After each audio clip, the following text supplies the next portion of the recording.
Yo, what's going on, guys? Crispy Flakes here. Welcome to Extra Crispy. So a pretty significant trade just went down. Now, normally I would do this type of video over on my main channel, Crispy Flakes, but literally a trillion things are going on today.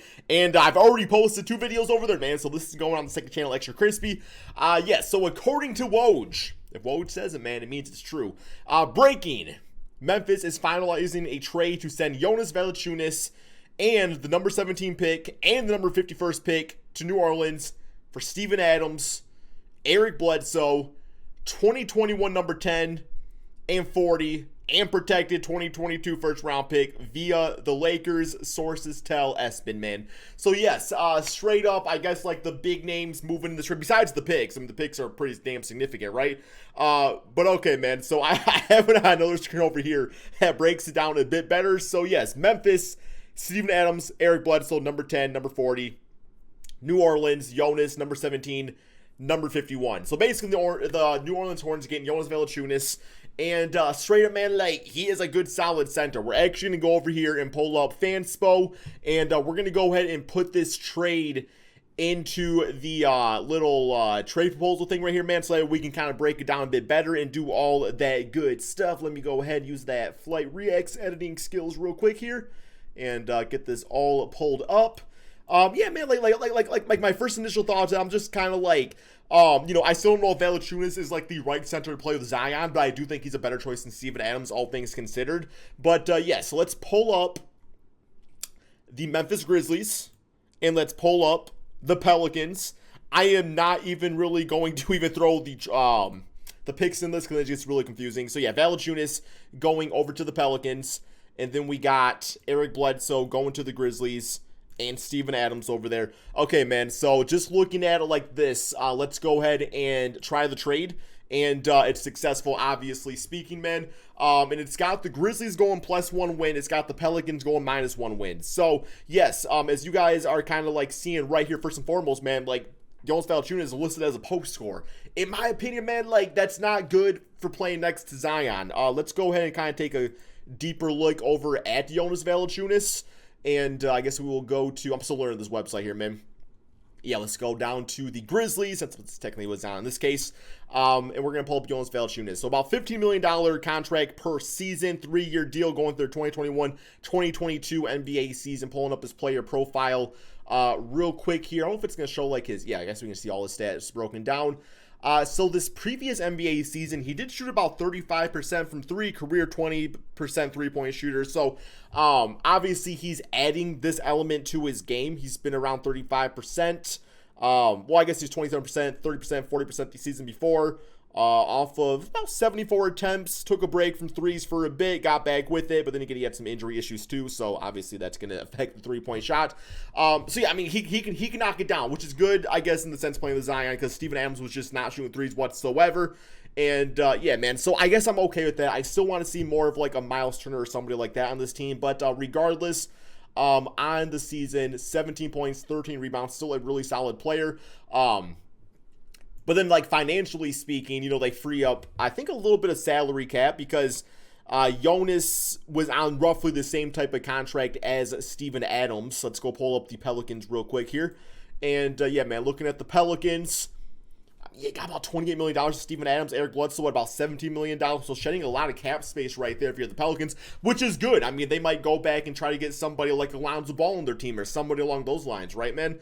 Or even, freeing up cap to get Kyle Lowry, all different solid options right there. Because Eric Bledsoe simply was not it for this team. But, yes, let's go ahead and go to the... I want to go to the draft prospects portion of this because... the Memphis Grizzlies, they got number 10. So, you go down here a little bit. Who's going to be available at number 10?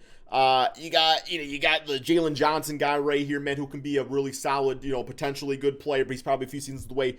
Josh Giddey, but, they got Eric Bledsoe on the team, so they already got them kind of like a backup point guard for right now, so Josh Giddey also could be a little bit of a prospect. Franz Wagner, I actually kind of like maybe going to this Memphis team, really a jack of all trades, can play multiple positions, which is good when you got a team like, with Dylan Brooks, Jaren Jackson Jr., all really those guys that can play a lot of different positions out there too, man. So I like Franz Wagner on this team. Not bad whatsoever. So, yeah, I mean, the fact of the matter is that they, like, the Pelicans legitimately traded down or up, traded up seven, traded down. They traded down 7 spots. I always mess it up, man. They traded down 7 spots just to get rid of Eric Bledsoe and Steven Adams. But they got Valanciunas out of it, which I think is a big-time W. But also, it makes me wonder now, man, like, how exactly is Steven Adams going to kind of, like, rock it out with this team here? I guess real quick before we go, I'm all over the place with this, man. This trade was confusing to me, okay? Looking at, like, the 17th pick for the New Orleans Pelicans, you're kind of, like, picking around this area. Perhaps a Corey Kispert could still be available to add some three-point shooting. Maybe a 6'8" Trey Murphy would be kind of cool. Now that they trade away a point guard Eric Bledsoe, maybe you go for like a Sharif Cooper. But I would actually honestly be okay if the Pelicans just look to also trade away this pick too, man. Because when it comes down to it, they already got plenty of young players on this team with Nickeil Alexander-Walker and also Kira Lewis Jr. So I don't really think they need like another young guard on this team. But we'll kind of see what happens. I think mostly I would like to see the Pelicans get Corey Kispert because 19-point per game score, one of the best three-point shooters in this draft class would be great. So, yeah, that would be kind of nice to see. Or even like a Moses Moody. I mean, I blew steal out here as far as I see.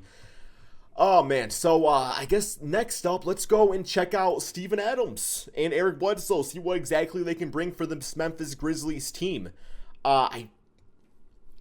The number 10 pick, I think, is the reason the Memphis Grizzlies did this. I think when it comes down to it, that is the reason they did this trade. I'm going to get confused now because they're on, Pelicans. Okay, so Steven Adams on the season, 8 points, 9 rebounds per game.